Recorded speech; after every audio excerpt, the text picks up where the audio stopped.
Hello guys, what's up? I hope you are doing fine. This is me, Mir Wahid, and today I am going to teach you the most important updates related to agriculture. Agriculture का part आपका economics का एक major portion बनता है जिसमें आपको कम से कम 6 से 7 क्वेश्चंस बनते हैं। अगर आप यूपीएससी का भी पैटर्न देखोगे, एग्रीकल्चर एक मेजर पार्ट होता है। ठीक है, जैसे एक सब्जेक्ट आप पढ़ते हो वैसे एग्रीकल्चर पढ़ना पड़ता है। अब एग्रीकल्चर में क्या है, ये कंट्रीब्यूट कितना करता है एट प्रेजेंट 18.3% हमारा किस में कंट्रीब्यूट करता है, जीवीए में, ग्रॉस वैल्यू एडिड में। ये कितना कंट्रीब्यूट करता है 2023 के हिसाब से इतना कंट्रीब्यूट करता है। जैसे आपको पता होगा, हम प्राइमरी सेक्टर पढ़ते हैं, हम सेकेंडरी सेक्टर पढ़ते हैं और हम टर्शियरी सेक्टर पढ़ते हैं। तो टर्शियरी सेक्टर मतलब सर्विसेज सेक्टर हम पढ़ते हैं, प्राइमरी सेक्टर मतलब हम जनरल एग्रीकल्चर की बात करते हैं। एग्रीकल्चर कितना कंट्रीब्यूट करता है जीडीपी में या जीवीए में, जीडीपी में या जीवीए में।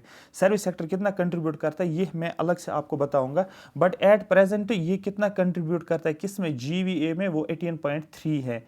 एम्प्लॉयमेंट की मैं बात नहीं कर रहा हूँ, मैं जीवीए की बात कर रहा हूँ, क्रॉस वैल्यू एडेड। देखो 2011 का सेंसस के हिसाब से 54% पॉपुलेशन जो है इंडिया की वो एंगेज है एग्रीकल्चर में, बहुत ज़्यादा इंपॉर्टेंट है। ये आप बोलोगे सर ये दो डेटा क्यों लिखे, क्योंकि डायरेक्ट क्वेश्चन बनता है। आपको पूछा जाएगा एट प्रेजेंट एग्रीकल्चर सेक्टर कितना कंट्रीब्यूट करता है जीडीपी या जीवीए में, आप क्या बोलोगे 18.3%। और पूछा जाएगा आपको जो 2011 के सेंसस के हिसाब से अगर बोला जाएगा जो पॉपुलेशन एंगेज हैं, देखो एंगेज कितनी पॉपुलेशन जो एग्रीकल्चर करते हैं, आपको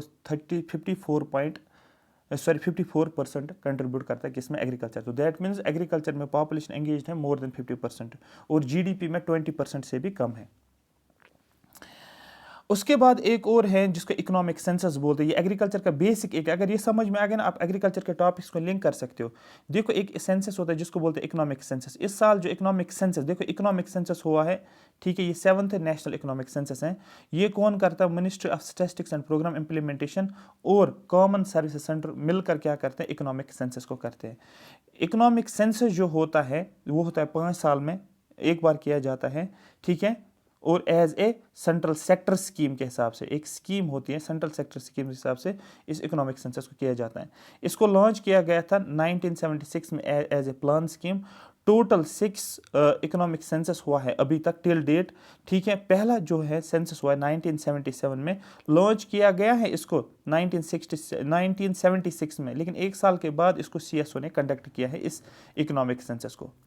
दूसरा हमारे पास है एग्रीकल्चर सेंसस। ये तो इकोनॉमिक सेंसस ऊपर हो गए, और एग्रीकल्चर सेंसस 2021 और 22 की अगर हम बात करेंगे, इस साल जो पिछले साल का एग्रीकल्चर सेंसस रहा है वो 11th एग्रीकल्चर सेंसस रहा है। इसको लॉन्च किया minister of agriculture and farmers welfare ने, याद रखना है, और हर 5 साल में किया जाता है। इन दिस सेंसस, देखो ये क्वेश्चन आपका एग्जाम में पूछा जाएगा, ये डायरेक्ट क्वेश्चन आपको इस साल आप ये देखोगे स्टेटमेंट्स में। In this census first time, पहली बार data collection will be conducted on smartphones and tablets. अभी हाथ से नहीं लिखा जाएगा, अभी सीधे डायरेक्ट जो भी इंफॉर्मेशन कलेक्ट किया जाएगा किस सेंसस के हिसाब से, एग्रीकल्चर सेंसस के हिसाब से, वो हम स्मार्टफोन्स और टैबलेट्स का यूज, मतलब डिजिटाइजेशन किया गया है। It also include novel features, कुछ इंपॉर्टेंट फीचर जैसे कि लैंड रिकॉर्ड्स को रखा जाएगा, लेकिन वो डिजिटल फॉर्म में स्मार्टफोन्स का यूज़ किया जाएगा। रियल टाइम मॉनिटरिंग किया जाएगा, प्रोग्रेस जो भी स्कीम्स होगी उनको रियल टाइम मॉनिटरिंग किया जाएगा। अब कुछ स्टैटिस्टिक्स हैं जो इंपॉर्टेंट है JKS 2023 के लिए। इंडिया जो है ये सेकंड लार्जेस्ट फार्म प्रोड्यूसर है इन द वर्ल्ड, ठीक है। सबसे सेकंड लार्जेस्ट प्रोड्यूसर मतलब एग्रीकल्चर प्रोडक्शन जो इंडिया करता है वो second largest agriculture production, farm produce का मतलब एग्रीकल्चर प्रोडक्शन करता है, सबसे ज़्यादा सेकंड नंबर पे है। लेकिन अगर हम एक्सपोर्ट्स की बात करते हैं, एग्रीकल्चर प्रोडक्ट्स का एक्सपोर्ट करने की बात, तो ये एग्रीकल्चर एक्सपोर्ट्स में टॉप 10 में भी नहीं आता है। मेरी बात समझ आ रही है, टॉप 10 में भी नहीं आता है। तो मेजर एक्सपोर्ट डेस्टिनेशंस कौन कौन से हैं, फिर इंडिया टॉप 10 में नहीं आता है, ठीक है। तो फिर पहले पर कौन सा होता है एक्सपोर्ट डेस्टिनेशंस, USA, चाइना और UAE आपको एक्सपोर्ट डेस्टिनेशंस देखने को मिलेगा। पिछले कुछ सालों से अगर देखा जाएगा, राइस और शुगर केन के एक्सपोर्ट्स बढ़ गए हैं इंडिया के साइड से, ये बढ़ चुका है। शुगर केन का एक्सपोर्ट काफ़ी ज़्यादा हो गया पिछले सालों में। और दूसरा जो होता है, कॉटन ने क्या दिखाया है, एक्सपोर्ट्स में स्लो डाउन। तो कॉटन उतना एक्सपोर्ट नहीं हुआ। क्वेश्चन आपका बनेगा रिसेंटली कॉटन का एक्सपोर्ट ज़्यादा हो गया, कम हो गया, अपना कॉटन का एक्सपोर्ट कम हो गया। शुगर और राइस का एक्सपोर्ट बढ़ गया है, लेकिन शुगर का उसमें से सबसे ज़्यादा बढ़ गया, ऑल टाइम हाई, ये आपको पता होना चाहिए। मैं कंटेंट को ज़्यादा से ज़्यादा बोल रहा हूँ और जल्दी से जल्दी बोल रहा हूँ, इसलिए कि क्योंकि आपको सिर्फ पढ़ना है, आपको माइंड में ये चीज़ें अपने आप आ जाएगी, मेरी आवाज़ आपके कानों में आ जाएगी एग्जाम में कि सर ने ये बोला था। ठीक है, अगर वो क्वेश्चन इस पोर्शन में छेड़ते हैं, ये इंपॉर्टेंट पोर्शन कंटेंट मैंने निकाला है। अब फर्टिलाइजर्स की सब्सिडी, अगर आपने बजट का टॉपिक पढ़ा है मेरे पास, मैंने आपको फर्टिलाइजर की सब्सिडी के बारे में बोला था। जब सब्सिडीज दी जाती थी, मैंने क्या बोला था, पहली सब्सिडी फूड को दी जाती थी, दूसरी सब्सिडी फर्टिलाइजर्स को दी जाती थी, और तीसरी सब्सिडी पेट्रोलियम की मैंने बात की थी। ठीक है, अगर आपको याद होगा तो फर्टिलाइजर की सब्सिडी होते, एक होता है हमारे पास यूरिया, दूसरा हमारे पास पोटाश और फास्फोरस होता है, जिसको P&K बोला जाता है। यूरिया जो है ये फार्मर्स को प्रोवाइड किया जाता है किस प्राइस के ऊपर, MRP के प्राइस पे के ऊपर यूरिया सब्सिडी दी जाती है। बहुत ज़्यादा इंपॉर्टेंट है, यूरिया की सब्सिडी जो होती है ये फार्मर्स को प्रोवाइड की जाती है MRP के बेस पर। सॉरी, इतना आपको याद रखना, यूरिया जो है फार्मर्स को प्रोवाइड किया जाता है MRP के बेस पर, लेकिन P&K जो होता है, पोटाश एंड फास्फोरस की बात करेंगे, इसको इंक्लूड किया गया है न्यूट्रेंट बेस्ड सब्सिडी, और यूरिया को न्यूट्रेंट बेस्ड सब्सिडी के अंदर नहीं लाया गया है। ये इंपॉर्टेंट आपका बनता है, न्यूट्रेंट बेस्ड सब्सिडी के अंदर कौन सा आता है और न्यूट्रेंट बेस्ड सब्सिडी के अंदर कौन सा नहीं आता है। ये आपको समझ में आ गया, क्लियर हो गया ये वाला। एक सेकंड आप रुको, मैं आपको एक और पॉइंट बताना था मुझे आपको। One second.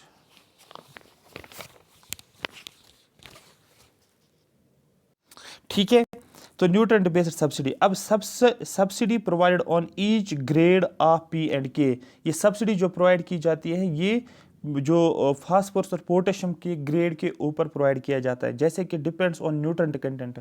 जो भी न्यूट्रेंट कंटेंट होता है ना पोटेशियम या फास्फोरस की अगर हम बात करें, इसका जो न्यूट्रेंट कंटेंट होता है उसके ऊपर ये सब्सिडी प्रोवाइड की जाती है। कौन सी subsidy? Nutrient based subsidy. Question पूछा कि यूरिया आता है न्यूट्रेंट बेस्ड सब्सिडी के अंदर, आपको बोला नहीं, न्यूट्रेंट बेस्ड सब्सिडी में सिर्फ और सिर्फ P और K आ जाता है, और यूरिया जो है ये इसके अंदर नहीं आता है। अब क्वेश्चन आपका ये बनता है, ये मुझे गट फीलिंग आ रही है, इस पे क्वेश्चन बनेगा। MSP का मतलब होता है मिनिमम सपोर्ट प्राइस।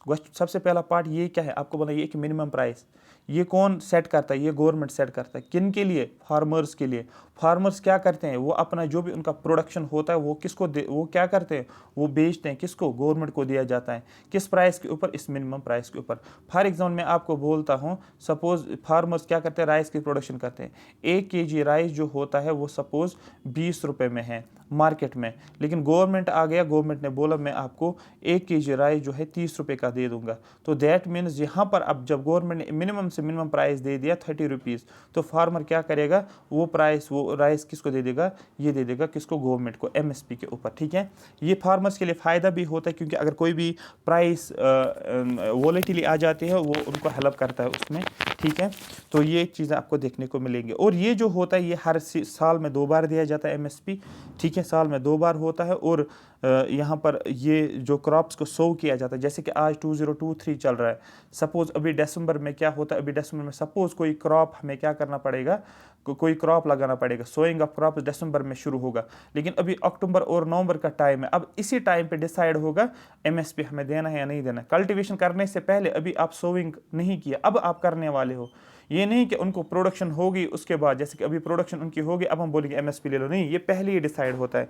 ये आपको याद रखना है। ठीक है, अब 2 यहाँ पर बॉडीज का मैं नाम बोलूँगा, 2 committees, cabinet committee on economic affairs और दूसरा commission for agriculture and prices. 2 चीज़ें मैंने बोली, 2 हैं। एक है cabinet committee on economic affairs, ये अनाउंसमेंट करता है MSP को। अनाउंस कौन करता है, आपको बोलना cabinet committee on economic affairs. देखो लास्ट पे A है तो ये अनाउंस करता है इस तरीके से। Commission for agriculture and prices की बात करेंगे, ये रिकमेंड करता है। 2 चीज़ें, क्योंकि आपको स्टेटमेंट बनेगा और आप कंफ्यूज हो जाओगे कि रिकमेंड कौन करता है और अनाउंस कौन करता है। जो cabinet committee on economic affairs जो है ये अनाउंस करता है MSP, और रिकमेंडेशंस कौन देता है, वो देता है CACP रिकमेंड करता है MSP को, और गवर्नमेंट क्या करता है, उन रिकमेंडेशंस को देखता है। अब गवर्नमेंट के ऊपर वो रिकमेंडेशंस बाइंडिंग नहीं है, क्योंकि CACP जो है एक स्टैट्यूटरी बॉडी है। गवर्नमेंट को रिकमेंडेशंस मिलती है, सपोज 10 रिकमेंडेशंस इसने दी है, अब गवर्नमेंट क्या करता है, उन रिकमेंडेशंस को एक्सेप्ट भी करता है, रिजेक्ट भी कर सकता है। जब गवर्नमेंट इन रिकमेंडेशन को सुनता है उसके बाद गवर्नमेंट क्या करता है, वो फिर अनाउंसमेंट करता है through cabinet committee on economic affairs, फिर अनाउंसमेंट होता है MSP। ये है एमएसपी के अंदर कितने क्रॉप्स को जनरली कवर किया गया है, आपको बोला 22 क्रॉप्स। और शुगर केन के लिए एक प्राइस अनाउंसमेंट होता है जिसको बोलते हैं हम fair and remunerative price, FRP इसको बोला जाता है, शॉर्ट में मैंने लिखा है फेयर एंड रिम्यूनरेटिव प्राइस। और ये प्राइस गवर्नमेंट नहीं देता, ये देता है शुगर मिल ओनर्स। किन को दिया जाता है? शुगर प्रोडक्शन वालों को, मतलब शुगर केन जो कल्टिवेशन करते हैं उन फार्मर्स को कौन ये प्राइस देता है, ये कौन पे करता है? ये एफआरपी आपको ना शुगर मिल ओनर्स इनको पे करते हैं, ना कि गवर्नमेंट। ये आपको याद रखना है। उसके बाद सीएसीपी मैंने आपको बोला, सीएसीपी देखो जब भी एमएसपी को अनाउंस किया जाता है या एमएसपी के रिकमेंडेशंस दी जाती है, कुछ प्राइसेस को ध्यान में रखा जाता है। कौन कौन सा प्राइस A2FL और C2 को कंसिडर करके इसको अनाउंसमेंट किया जाता है। डायरेक्ट ऑलरेडी क्वेश्चन पूछा गया है, A2 + FL एंड किसको C2 को मिलाकर क्या किया जाता है, CACP का अनाउंसमेंट किया जाता है। तो याद रखना CACP जब रिकमेंड करता है एमएसपी को, वो किन किन प्राइस को कंसिडर करता है, आपको बोलना सर A2 + FL इनको दो को मिलाओ, और दूसरा प्लस किसको लिया गया है, C2, इन तीनों को मिलाकर क्या गया है, एमएसपी अनाउंस करता है। अब आप बोलोगे सर A2 प्राइस क्या होता है, A2 और FL मिलाया जाता है और C2 प्राइस। A2 प्राइस का मतलब ऑल पेड आउट कॉस्ट, जैसे कि मैं अगर फार्मर हूँ, मैं प्रोडक्शन करता हूँ, मुझे कुछ पैसा भी लगेगा, मैं सीड्स भी लाऊंगा, मुझे फर्टिलाइजर्स भी लाने पड़ेंगे, मुझे दवाई भी लगानी पड़ेगी, पेस्टिसाइड, मुझे कुछ लेबर्स भी लाने पड़ेंगे जिनको मैं हायर करूँगा काम करने के लिए। तो वहाँ पर जितना भी कॉस्ट मुझे आ जाएगा वो A2 में काउंट होगा। अब A2FL का मतलब A2 सारा, ये सारी चीज़ें और एक्स्ट्रा, क्योंकि अगर मैं एग्रीकल्चर में काम करता हूँ, मेरे घर में 10 फैमिली मेंबर्स हैं, मैंने उन 10 के 10 लोगों को क्या किया है, उस एग्रीकल्चर में लगा लिया। लेकिन यहाँ पर मैं उन्होंने कितना काम किया है, उनको कितना पैसा, उन्होंने कितना काम किया है, मतलब कितने, आप इस तरीके से समझो, अगर उनकी जगह पर और कोई होता तो उनको मैं कितना पैसे देता, 10 लोगों को सपोज एक दिन में 10,000 रुपये देता, अगर एक को 1,000 रुपये देता मैं काम करने के लिए, फिर जब 2-3 महीने काम करते हैं तो बहुत ज़्यादा बनता है। तो इन चीज़ों को भी कंसिडर, यहाँ पर तो मैंने उन फैमिली लेबर को कंसिडर तो नहीं किया, काम तो किया उन्होंने, लेकिन उनको कितना काम, उनका वैल्यू कितना है उस काम को, वो मैंने कंसिडर नहीं किया। लेकिन वो मैं कंसिडर करता हूँ यहाँ पर अनपेड फैमिली लेबर, ये भी जो है कंसिडर किया जाता है, इस अमाउंट को भी लिया जाता है। तो हो गया A2FL, तो A2 हो गया टोटल ये वाला, और FL हो गया जो फैमिली लेबर जो होता है, ठीक है, अनपेड फैमिली लेबर जो होता है, उसको भी कंसिडर करते हैं। C2 का मतलब होता है रेंट, इंटरेस्ट में जो होता है, लैंड जो होता है उसके ऊपर इंटरेस्ट दिया जाता है, या फिक्स्ड कैपिटल, जो मैंने कैपिटल लाया होता है उसके ऊपर मुझे पैसे लगते हैं, उन सभी चीज़ों को कंसिडर किया जाता है। तो MSP जो होता है ये साल में 2 बार फिक्स किया जाता है। अब CACP मैंने अभी बोला ये रिकमेंड करता है MSP को, और किसको ये रिकमेंडेशन देता है, CAECE को, और उसके बाद ये क्या करता है, ये अनाउंसमेंट करता है। अब यहाँ पर ये जो है CACP जो एक स्टैट्यूटरी बॉडी है, और इसके रिकमेंडेशंस बाइंडिंग नहीं होती है गवर्नमेंट के ऊपर, गवर्नमेंट एक्सेप्ट भी करता है और रिजेक्ट भी कर सकता है। अब ये मैकेनिज्म कैसे चलता है, जैसे मैंने अभी बोला CACP रिकमेंड करता है MSP किसको, गवर्नमेंट को, और उसके बाद फाइनल वैल्यू अप्रूव कौन करता है, CACP, मतलब अनाउंसमेंट या फाइनल वैल्यू कौन करता है, CCEA मैंने अभी आपको बोला। इस साल 23 क्रॉप्स को रिकमेंड किया गया MSP के अंदर। अब आप बोलोगे सर कौन से, 7 ग्रेन्स, 5 पल्सेस, 7 ऑयल सीड्स और 4 कमर्शियल। याद कैसे रखोगे, 7 ग्रेन 7 ऑयल, तो 7 OG याद रखोगे, 7 OG, ठीक है। 5 और 4 फिर बचा, 5 पल्सेस और 4, ठीक है, 5 पल्सेस और 4 कमर्शियल क्रॉप्स। तो कमर्शियल क्रॉप्स को देखो, क्वेश्चन बनेगा आपका कि MSP में किस किस को कंसिडर किया, ग्रेन्स को भी लिया जाता है, फूड ग्रेन जिनको बोलता है, पल्सेस दाल वाल भी लिए जाते हैं, ऑयल वाली सीड्स भी लिए जाते हैं जैसे मस्टर्ड वस्टर्ड होता है, इसी तरीके से कमर्शियल क्रॉप्स को भी लिया जाता है जिसको आप बेचते हो मार्केट में। अब लाइव स्टॉक की, ये तो हो गए यहाँ पर जहाँ से आपके 2-3 क्वेश्चंस बन सकते हैं। लाइव स्टॉक की बात करेंगे। लाइव स्टॉक का मतलब क्या होता है, आपके कैटल वेटल बुफेलो उनको लाइव स्टॉक बोलते हैं। वेस्ट बंगाल में सबसे ज़्यादा कैटल पॉपुलेशन हमें देखने को मिलती है। डेटा हमें 2019 का अभी मिल रहा है, जो अभी इस डेटा के हिसाब से आपको वेस्ट बंगाल, क्वेश्चन आपका बनेगा सबसे ज़्यादा लाइव स्टॉक किस स्टेट में है, आपको बोला वेस्ट बंगाल में सबसे ज़्यादा लाइव स्टॉक है, मतलब कैटल की पॉपुलेशन। डेयरी सेक्टर की बात करें, डेयरी का मतलब क्या होता है, ये मिल्क की मैं बात करता हूँ, डेयरी का मतलब मिल्क होता है। India is the largest producer and consumer of milk. अब ये अगर देखा जाएगा, ये डेटा जो बजट 2022-23 के हिसाब से, इंडिया जो है सबसे ज़्यादा प्रोड्यूस भी करता है मिल्क को और कंज्यूम भी करता है मिल्क को। और ये कितना नेशनल इनकम पे कंट्रीब्यूट कर, एक सिंगल सेक्टर जो डेयरी सेक्टर है, ये कंट्रीब्यूट करता है 5% ऑफ नेशनल इनकम। जो भी नेशनल इनकम है इंडिया की, उसमें कंट्रीब्यूट डेयरी का कितना रहता है, 5%। क्वेश्चन बन सकता है, ज़्यादा है इसलिए मैंने ये लिखा है यहाँ पर। एग प्रोडक्शन की बात करेंगे, एग प्रोडक्शन का मतलब इंडिया जो है third largest producer of egg है, ठीक है। सबसे ज़्यादा एग्स जो हैं इंडिया, सबसे ज़्यादा एग्स जो हैं इंडिया में वो आंध्र प्रदेश और तमिलनाडु प्रोड्यूस करता है। पहले नंबर आंध्र प्रदेश, फिर तमिलनाडु, आप बोल सकते हो। मीट प्रोडक्शन की बात करें, इंडिया की रैंक मीट में 8th पोजीशन है, पहला सेकंड नहीं है। मीट रेवोल्यूशन में आपको पिंक और पोल्ट्री और मीट को मिलाना है आपको। जो पोल्ट्री और मीट को आपको मिला है, पोल्ट्री का मतलब क्या होता है, जो आप चिकन खाते हो ना, वो पोल्ट्री आपको आ जाएगा। पोल्ट्री ले लो और मीट ले लो, दोनों को मिलाकर पिंक रेवोल्यूशन बन जाएगा। यूपी में सबसे ज़्यादा मीट प्रोड्यूस होता है, ठीक है। उसके बाद कुछ missions related to livestock and dairy, कौन कौन से missions, Rashtriya Gokul mission, question important. Gokul आप याद रख सकते हो, ये किसके साथ मिला सकते हो आप, ये मिला सकते हो एनिमल हस्बेंड्री के साथ, इस तरीके से। ब्रीड इंप्रूवमेंट प्रोग्राम, इसमें क्या बोला गया है, इसमें बोला गया जो भी ब्रीड्स होती है ना उसको इंप्रूव करना है, और मोस्टली इंडिजिनस ब्रीड, जो इंडिया की अपनी ब्रीड है वो आप हमें इंप्रूव करनी है। एक और पोर्टल है जिसको बोल सकते हो आप ई पाशु हाथ पोर्टल, ठीक है।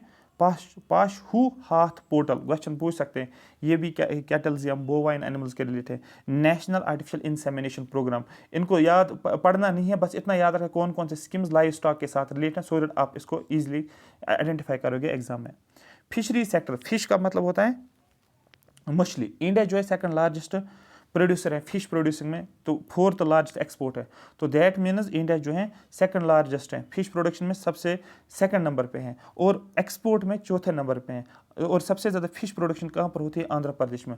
और आपको पता है आंध्र प्रदेश कहाँ पर, ये हो गया आपका आंध्र प्रदेश, क्योंकि यहाँ पर इसको बे ऑफ बंगाल वाला एरिया बनता है, तो टॉप फिश प्रोडक्शन स्टेट इसमें है। कुछ इनिशिएटिव्स लिए गए फिशेस के related, national fish development board बनाया गया। क्वेश्चन बनेगा नेशनल फिश डेवलपमेंट बोर्ड कहाँ पर है, हैदराबाद में। ऐसे क्वेश्चन बनते हैं, coffee board, fish development board, coffee board Kerala में है, इस तरीके से, ठीक है। कॉफ़ी बोर्ड तो इंडिया में तो नहीं होगा, कॉफ़ी बोर्ड या तो साउथ में होगा, क्योंकि सबसे ज़्यादा कॉफ़ी वहाँ ही निकलती है, वो तो इंडिया में हो, वो तो नॉर्थ इंडिया या नॉर्थ ईस्टर्न रीजन्स में हो ही नहीं सकता है। तो यहाँ पर क्या है, फिशरीज़ मैंने आपको बोला कहाँ पर, आंध्र प्रदेश में निकलता है। आप देखो हैदराबाद में ही इसका ये है बोर्ड है, समझ आ रहे। अब यार यहाँ पर देखो, अब थोड़ा सा लॉजिक अपना कॉमन सेंस भी लगाओ। फिश सेक्टर है ना, फिश सेक्टर है, कहाँ पर सबसे ज़्यादा फिश प्रोडक्शन है, आंध्र प्रदेश में। अब ज़रा मुझे बोलो नेशनल फिश डेवलपमेंट बोर्ड थोड़े ना लगाएंगे कहाँ पर, यूपी में या बिहार में, वो कहाँ लगाएंगे, वो सीधे हैदराबाद में, मतलब आंध्र प्रदेश में ही लगाया जाएगा। आया समझ, क्लियर हो गया। तेलंगाना, आंध्र प्रदेश, उन जगहों पर ही होगा। प्राइम मिनिस्टर मत्स्य संपदा योजना, ये मुझे फीलिंग आ रही है ये क्वेश्चन पूछा जाएगा इस बार इस स्कीम के ऊपर क्वेश्चन। इसका फोकस जो ये भी फिशरीज के लिए, बस इतना ही। देखो हमेशा एग्जाम का क्या होता है ना, आपको सिर्फ कीवर्ड को पकड़ना होता है। मत्स्य संपदा योजना जो है रिलेटेड टू फिशरीज, लेकिन यहाँ पर बोला गया है सस्टेनेबल डेवलपमेंट करो, फिश डेवलपमेंट करो। मत्स्य सेतु ऐप भी लाई गई है। अब मत्स्य ठीक है, मत्स्य सेतु ऐप जो है ये भी फ्रेश वाटर एक्वाकल्चर, यहाँ पर टेक्नोलॉजी का इस्तेमाल किया जाएगा, ठीक है। उसके बाद हमारे पास हॉर्टिकल्चर का मतलब क्या होता है, फ्रूट्स हमारे पास होते हैं, फ्लावर्स हमारे पास होते हैं। इंडिया जो है सेकंड लार्जेस्ट हॉर्टिकल्चर प्रोड्यूस होता है, पहला जो है दैट इज चाइना। आपको ये लिस्ट पता होना चाहिए, पहले में इंडिया किन किन में पहले नंबर पे। अब यहाँ पर मैंने लिखा है India first rank in production of, India की रैंक कहाँ पर पहले है, किस किस चीज़ की प्रोडक्शन में पहले नंबर, बनाना सबसे पहले, मैंगो सबसे पहले, लाइम, ठीक है, लेमन, पपाया, ओकरा, इन जगहों पर इंडिया की रैंक नंबर पहले है, ठीक है। आई होप ये बात आपको समझ आई होगी। नेक्स्ट जो है नेशनल हॉर्टिकल्चर मिशन, 5 स्टार वाला क्वेश्चन है, मिस नहीं कर सकते, अगर नहीं पढ़ा है तो यहाँ पर याद रखो। Implemented in all Indian states, ये सभी नेशनल हॉर्टिकल्चर का मतलब फ्रूट्स की बात की जा रही है, फ्रूट्स, वेजिटेबल्स, फ्लावर्स की बात करेंगे, ठीक है। और ये इसको इंप्लीमेंट किया जाता है सभी इंडियन स्टेट्स में और यूटीज में, एक्सेप्ट कुछ स्टेट्स में जहाँ पर इसको इंप्लीमेंट नहीं है। क्या डायरेक्ट यहाँ से क्वेश्चन बनेगा, national horticulture sector is implement in which one of the following states, फिर लिखा होगा, और यहाँ पर 3 ऑप्शन इसके भी होंगे। नॉर्थ ईस्टर्न स्टेट्स में अभी एप्लीकेबल नहीं है, हिमाचल प्रदेश में भी, जम्मू एंड कश्मीर में भी, और उत्तराखंड में भी नहीं है, उत्तरांचल में भी नहीं है। प्रोजेक्ट चमन किसके से रिलेटेड है, आपको बोलो project Chaman is related to horticulture sector, ऐसे क्वेश्चन बनता है। Project Chaman recently seen the news is related to horticulture, आपको सीधे हॉर्टिकल्चर बोलना है। रिमोट सेंसिंग टेक्नोलॉजी की अगर बात करेंगे, देखो इसमें क्या होता है, remote sensing technology user for generating action plan and strategic development, यहाँ पर प्रोजेक्ट चमन में एक टेक्नोलॉजी का यूज किया जाता है, रिमोट सेंसिंग टेक्नोलॉजी, जिसमें हम क्या करेंगे, एक एक्शन प्लान को बनाया जाता है फॉर हॉर्टिकल्चर सेक्टर के लिए। उसके बाद हंगर हॉटस्पॉट की बात करेंगे। हंगर हॉटस्पॉट आउटलुक एक रिपोर्ट होता है, हंगर हॉटस्पॉट आउटलुक, इसको रिलीज कौन करता है? हंगर, फूड के साथ related, food and agriculture organisation. इसने सबसे दो इंपॉर्टेंट पॉइंट्स यहाँ पर बताए, इथोपिया और मेडागास्कर। आपने पढ़ा होगा अफ्रीकन कॉन्टिनेंट, आपने पढ़ा होगा यहाँ पर मेडागास्कर है और यहाँ पर इथोपिया है, ठीक है। तो इथोपिया और मेडागास्कर जो ये वर्ल्ड की newest highest alert hunger hotspots, तो दैट जो जहाँ पर सबसे ज़्यादा हंगर देखने को मिलता है, भूख देखने को मिलता है, वहाँ पर आपके लिए क्वेश्चन है, सस्टेनेबल डेवलपमेंट गोल नंबर 1 है या नंबर 2 है, किसके लिए? हंगर के लिए। ये आपके लिए क्वेश्चन है, सस्टेनेबल डेवलपमेंट गोल किस में आता है? हंगर का। प्लांट बेस्ड मीट के आपने न्यूज़ में सुना होगा, प्लांट बेस्ड मीट बनाया गया, मतलब ठीक है वेजिटेरियन चीज़ों से क्या क्या वेजिटेरियन इंग्रेडिएंट्स लाए जाते हैं और वहाँ से मीट बनाया जाता है। ये अल्टरनेटिव मीट इसको बोला जाता है, फेक मीट, जैसे एक्चुअल मीट नहीं होता है बट मीट जैसा होता है, बराबर फीलिंग, मज़ा और बाकी सारी चीज़ें मीट जैसे देता है। Is a food produce eaten as replacement of the meat. ये एक ऐसा फूड होता है जिसको खाया जाता है मीट के बदले। मीट फ्रॉम वेजिटेरियन और वेजन, ठीक है, इसको मेड फ्रॉम, इसको वेजिटेरियन इंग्रेडिएंट से बनाया जाता है। अब यहाँ पर भी आपका एक क्वेश्चन, दो क्वेश्चन बन सकते हैं। मस्टर्ड सबसे ज़्यादा प्रोड्यूस कहाँ पर होता है? यूपी में। कॉफ़ी सबसे ज़्यादा प्रोड्यूस कर्नाटक में होता है, उसके बाद केरला, उसके बाद तमिलनाडु। अब आप कंफ्यूज हो जाओगे सर कर्नाटक में या केरला में, आप एग्जाम में देखो सबसे ज़्यादा कर्नाटक, देखो 54% कर्नाटक में है कॉफ़ी। तो दैट मीन्स यहाँ पर आप इतना याद रख सकते, कर्नाटक वाला रीजन कौन सा? ये वाला रीजन, और ये हो गया केरला, ये हो गया केरला, ये हो गया कर्नाटक। दैट मीन्स 54%, मतलब कर्नाटक में सबसे ज़्यादा प्रोडक्शन होती है, ठीक है, प्रोड्यूस। कंट्री में सबसे, कंट्री लेवल देखा जाएगा ब्राज़ील, फिर वियतनाम, फिर इंडिया 7th रैंक में पूरे वर्ल्ड में कॉफ़ी कल्टिवेशन में। मोर देन 75% कॉफ़ी, जो भी इंडिया में कॉफ़ी निकलते हैं, अगर 100 kg का कॉफ़ी निकलता है ना, उसका 75 kg इसको मार्केट में बेचा, एक्सपोर्ट किया जाता है। बासमती राइस की अगर बात करेंगे, 7 स्टेट्स में प्रोड्यूस होता है बासमती राइस। जम्मू एंड कश्मीर, इसका अपना जम्मू एंड कश्मीर हो गया, Himachal Pradesh, Punjab, Haryana, Delhi, UP and UK, Uttarakhand. UK का मतलब उत्तराखंड है, यहाँ पर यूके नहीं है, यूनाइटेड किंगडम, ये उत्तराखंड है। अब आपको इतना जहन में रखना है, ये नॉर्थ इंडियन स्टेट्स ही हैं, ये नॉर्थ इंडियन से। देखो Jammu and Kashmir, Himachal Pradesh, Punjab. Jammu and Kashmir border बनाता है पंजाब के साथ, पंजाब बॉर्डर बनाता है हिमाचल प्रदेश के साथ, पंजाब बनाता है बॉर्डर हरियाणा के साथ, हरियाणा बनाता है दिल्ली के साथ, दिल्ली बनाता है इस तरीके से यूपी, यूपी बनाता है यूके, इस तरीके से आप याद रख सकते हो। तो दैट में नॉर्थ ईस्टर्न स्टेट्स, और इन सभी प्रोडक्ट्स को, इन सभी जो भी बासमती राइस जम्मू एंड कश्मीर की है, जो भी बासमती राइस इन जगहों पर है, इनको जीआई टैग दिया गया 2010 में। लार्जेस्ट एरिया अंडर बासमती, किस एरिया में सबसे ज़्यादा बासमती राइस निकलता है? ये ऑर्डर नहीं है, ये मैंने बोला 7 स्टेट्स में निकलता है, लेकिन सबसे ज़्यादा बासमती राइस जो होता है हरियाणा में निकलता है। राइस कल्टीवेशन की बात, सबसे ज़्यादा राइस कहाँ पर कल्टीवेट होता है? वेस्ट बंगाल में सबसे ज़्यादा प्रोडक्शन होती है राइस की, फिर यूपी में, फिर पंजाब में। कंट्री वाइज चाइना में सबसे पहले, इंडिया में, उसके बाद इंडोनेशिया में। और ये ऑलरेडी यूपीएससी में ये भी क्वेश्चन पूछा गया और ये भी क्वेश्चन पूछा गया। तो ठीक है, उस टाइम पे इंडिया लीड कर रहा था, लेकिन एट प्रेजेंट अभी फिर से चाइना लीड कर रहा है, इसलिए वो क्वेश्चन पूछा गया था। नेचुरल रबर की बात करेंगे, इंडिया जो 4th लार्जेस्ट प्रोड्यूसर है नेचुरल रबर में। सबसे ज़्यादा नेचुरल रबर पूरे वर्ल्ड में थाईलैंड में निकलता है। थाईलैंड इंडिया में स्टेट नहीं है, थाईलैंड कंट्री की बात मैं कर रहा हूँ। इंडिया तो लार्जेस्ट प्रोड्यूसर है पूरे वर्ल्ड में, थाईलैंड नंबर फर्स्ट में। इंडिया में सबसे सेकंड लार्जेस्ट प्रोड्यूसर है, किसका? कंज्यूमर है, सॉरी कंज्यूम, देखो यहाँ पर प्रोड्यूस मैंने लिखा है, यहाँ पर consume. India 4th largest producer है, लेकिन कंज्यूम सेकंड लार्जेस्ट है। रबर बोर्ड की बात करेंगे, केरला में स्टैट्यूटरी बॉडी है, याद रखना। कुछ लिस्ट्स होता है, आपको स्टैट्यूटरी बॉडी के बारे में याद रखना है, ठीक है। National tiger conservation authority, national tiger conservation authority statutory body है, डायरेक्ट क्वेश्चंस बनते हैं इन चीज़ों के ऊपर, ठीक है। वीट की बात करेंगे, वीट जो होता है second largest producer, India second number पे वीट में, लेकिन लार्जेस्ट पहले चाइना है, यहाँ पर भी याद रखो। राइस की भी बात करेंगे, राइस में भी चाइना पहले, इंडिया बाद में। और वीट की भी, राइस पहले, वीट भी चाइना पहले है और राइस चाइना पहले और इंडिया बाद में। स्टेट्स में सबसे ज़्यादा वीट कहाँ पर प्रोड्यूस होता है? यूपी में। और अगर यहाँ पर देखा जाएगा राइस सबसे पहले, सबसे ज़्यादा कहाँ पर प्रोड्यूस होता है, आप देख सकते हो राइस यहाँ पर वेस्ट बंगाल में सबसे ज़्यादा प्रोड्यूस होता है। ये अगर कंपेयर करते हैं तब ईजी हो जाता है याद रखना। और आपको याद होगा रशिया और Ukraine 1/4 25% global wheat trade Russia और यूक्रेन करता है। वीट के बारे में जो ट्रेड होता है ना, उसको बोला जाता है ग्रेन्स के बारे में, वीट ग्रेन्स में लिया जाता है। और रशिया और यूक्रेन 25% 1/4 ग्लोबल ट्रेड जो भी होता है वीट का, वो रशिया और यूक्रेन करता है। और आपको पता है रशिया और यूक्रेन वार में चल रहा था, जब वार में चल रहा था ये सारा एक्सपोर्ट जो हो रहा था, सारा ट्रेड जो हो रहा था, ये ब्लैक सी के थ्रू हो रहा था। और इसके रिलेटेड एक ये इनिशिएटिव फिर जनरेट किया गया, क्योंकि काफ़ी ज़्यादा महंगाई बढ़ गई थी, ट्रेड नहीं हो रहा था, क्योंकि रशिया और यूक्रेन वार में इन्वॉल्व था। तो उसके बाद फिर एक आ गया टर्की और दूसरा आ गया यूएन यूएनओ, वो आगे एज ए ब्रोकर के तौर पे उन्होंने बात की है रशिया और यूक्रेन के साथ। फिर उसके बाद एक इनिशिएटिव किया गया जिसको बोलते हैं ब्लैक सी ग्रेन इनिशिएटिव, जिसके ज़रिए से फिर ब्लैक सी के थ्रू एक रूट बनाया गया है। उस रूट के थ्रू क्या किया गया है इस फूड ग्रेन्स को एक्सपोर्ट किया गया। और ये जो है याद रखना, Black Sea grain initiative was between किसके बीच में, रशिया और यूक्रेन के बीच में। टर्की और यूएनओ जो है एज ए ब्रोकर के तौर पे काम किया इसने। और दूसरा ये आपको याद रखना, ये 120 डेज के लिए था, 120 इनिशिएटिव 120 डेज, इसको 2 बार एक्सटेंड किया गया है। लेकिन अब रिसेंटली एक अपडेट आया है, रशिया ने विड्रॉ किया है किससे, ब्लैक सी ग्रेन इनिशिएटिव से। उसके बाद पंजाब जो है इसको वीट बाउल ऑफ इंडिया के नाम से बोला जाता है। अब देखो यहाँ पर वीट सबसे ज़्यादा कहाँ पर निकलता है, वीट यूपी में निकलता है, ठीक है, वीट यूपी में सबसे ज़्यादा प्रोडक्शन हो रही है। लेकिन कंफ्यूज नहीं होना, बाउल, वीट बाउल को बोला जाता है, पंजाब को वीट बाउल के नाम से जाना जाता है, आया समझ। और ये एक रबी क्रॉप है नॉर्थ इंडिया की। अगर मैं बात करूँगा जूट की बात करेंगे, सबसे ज़्यादा जूट जो है इंडिया में प्रोड्यूस होता है, फिर बांग्लादेश में, फिर चाइना में। देखो यहाँ पर चाइना में सेकंड पे नहीं है, यहाँ पर बांग्लादेश है। मतलब जो है सबसे ज़्यादा जो अब एक्सपोर्ट्स की हम बात करेंगे वो बांग्लादेश का। देखो प्रोडक्शन जूट की हो रही है इंडिया में, फिर बांग्लादेश में, फिर चाइना में, लेकिन एक्सपोर्ट सबसे ज़्यादा बांग्लादेश करता है। ये इंपॉर्टेंट क्वेश्चन बनता है, क्योंकि आप डायरेक्टली क्या बोलोगे, या तो आप इंडिया को टिक करोगे या तो आप चाइना को टिक करोगे, लेकिन नहीं, बांग्लादेश सबसे ज़्यादा एक्सपोर्ट करता है। ये बहुत ज़्यादा इंपॉर्टेंट है। और जूट इंडिया में वेस्ट बंगाल में निकल, देखो वेस्ट बंगाल बांग्लादेश एक ही साथ बॉर्डर बनाते हैं। प्रोडक्शन एंड एरिया जो है बांग्लादेश में पिछले 10 सालों से ये ज़्यादा होती जा रही है। और 2021-22 के डेटा के हिसाब से प्रोडक्शन और क्या बोलते हैं उसको, एरिया भी इंक्रीज हो रहा है। मतलब इंडिया से तो नहीं ज़्यादा है प्रोडक्शन, बट मैं ये बोल रहा हूँ कि प्रोडक्शन बढ़ती जा रही है बांग्लादेश में भी। और पिछले 10 सालों से अगर देखा जाएगा, इंडिया में जूट की कल्टीवेशन जो होती है वो थोड़ी सी कम होगी, प्रोडक्शन कम होती जा रही है।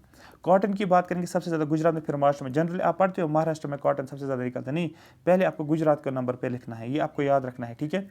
उसके बाद इसके लिए कौन सा सॉइल होता है, ब्लैक सॉइल चाहिए होता है, और ये वेल ड्रेनड होना चाहिए। ये आपको पता है डेक्कन प्लेटो में कॉटन प्रोड्यूस होता है।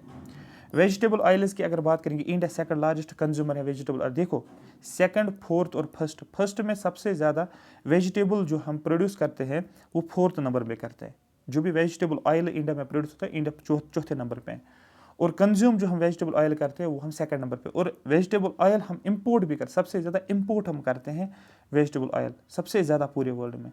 प्रायोरिटी सेक्टर लेंडिंग, ये डायरेक्ट आपका क्वेश्चन बनेगा। प्रायोरिटी सेक्टर लेंडिंग आपको पता है कि आरबीआई ने कुछ रिकमेंडेशंस दिए, उसने बोला कि बैंक्स को बोला कि आपको कुछ लोन जो देना पड़ेगा वो आपको प्रायोरिटी सेक्टर्स को देना पड़ेगा, एमएसएमईज को देना पड़ेगा, फार्मर्स को देना पड़ेगा। क्योंकि फार्मर्स को क्यों देना पड़ेगा आपको लोन, इसलिए देना पड़ेगा क्योंकि वो उनको लोन की ज़रूरत है। और बैंक्स उनको लोन नहीं देते। क्यों नहीं देते, बैंक बोल रहा है कि अगर हम इनको लोन दे देंगे इससे क्या हो जाएगा कि ये हमें वापस नहीं दे पाएंगे, क्योंकि फ्लड्स आ जाते, कोई सिक्योरिटी नहीं होती है उस तरीके से कि ये लोन हमें दे पाएंगे, या क्योंकि काफ़ी फ्लड्स आ जाते हैं, उतनी कल्टिवेशन भी नहीं होते, तो इसलिए फार्मर्स को नहीं दे। एमएसएमईज को बैंक इसलिए लोन नहीं दे रहा था क्योंकि उनको पता है ये अभी स्टार्टअप है, क्या पता सक्सेसफुल हो जाएगा नहीं हो जाएगा, तो वो भी बैंक भी डर रहा था। लेकिन आरबीआई ने कुछ बोला है, उसने बोला कुछ प्रायोरिटी सेक्टर्स को आपको लैंड करना ज़रूरी है।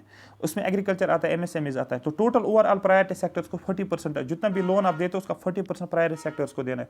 बैंक अगर 100 रुपीज़ लोन देता, 40 रुपीज़ प्रायोरिटी सेक्टर्स में देना है। अब इन प्रायोरिटी सेक्टर्स में एग्रीकल्चर भी आता है, और उन 40 में से 18% आपको देना पड़ेगा एग्रीकल्चर को। ये एक इंपॉर्टेंट पॉइंट है जो याद रखना। अब कौन कौन एलिजिबल है इस प्रायोरिटी सेक्टर को, किस किस को बोला जाता है, it mandate all domestic schedule commercial banks, जितने भी शेड्यूल कमर्शियल बैंक्स है इंडिया के अंदर, और फॉरेन बैंक्स। लेकिन फॉरेन बैंक्स वो वाले बैंक्स जिनके 20 ब्रांच या उससे ज़्यादा हैं, ऐसे फॉरेन बैंक्स इंडिया में। फॉर एग्जाम्पल कोई फॉरेन बैंक ए है, उसके 20 ब्रांचेस हैं इंडिया में, या 25 या 26। और फॉरेन बैंक बी जो है, फॉरेन बैंक है इंडिया के अंदर, फॉरेन बैंक, लेकिन उसके सपोज 10 ब्रांच है। अभी फॉरेन बैंक एलिजिबल नहीं है, फॉरेन बैंक को प्राइवेट सेक्टर लैंडिंग नहीं करनी, लेकिन ए को करनी, इस बी को नहीं करनी है, ए को करनी है, क्योंकि इसके पास 20 से ज़्यादा ब्रांचेस है। और कितना 18% इसको देना है, जो भी इसको नेट बैंक क्रेडिट जो होता है, जो भी ये बैंक लोन देता है उसका कितना 18% इसको प्राइवेट सेक्टर मतलब एग्रीकल्चर को देना पड़ेगा। एक और क्वेश्चन आपका बनता है, एक स्कीम है जिसको बोलते हैं परंपरागत कृषि विकास योजना, ये रिलेटेड टू ऑर्गेनिक फार्मिंग। और आपको पता है सिक्किम एक ऐसा स्टेट है इंडिया में अंदर जो फुली 100% ऑर्गेनिक फार्मिंग है, ये आपको याद होना चाहिए, डायरेक्ट स्टेटमेंट में पूछा जाता है। आई होप ये बात आपको समझ आई भी। अभी और भी अपडेट्स आपको 20-30 अपडेट्स और भी मिलेंगे आपको, क्योंकि अभी मैं जीडीपी को कंपेयर करूंगा, primary sector, secondary sector, tertiary sector, और मैं एम्प्लॉयमेंट को भी कंपेयर करूंगा, वो टेबल मैं आपके सामने लेकर आऊँगा, सो दैट आपका ये माइंड में रहेगा कि कहाँ कहाँ से बनते हैं। ठीक है, thank you so much for watching me. Comment section में मेंशन करो, कमेंट्स आपको 1 मिनट नहीं लगेगा कमेंट लिखने में, कमेंट सेक्शन में मेंशन करो कि आपको ये सेशंस कैसे लगता है, आपको ये बहुत ज़्यादा फायदा देगा। ठीक है, जो आपको 2 दिन लगेंगे ना ढूंढने में, वो मैंने आपके लिए ढूंढ के रखा है, ये वाली चीज़ें।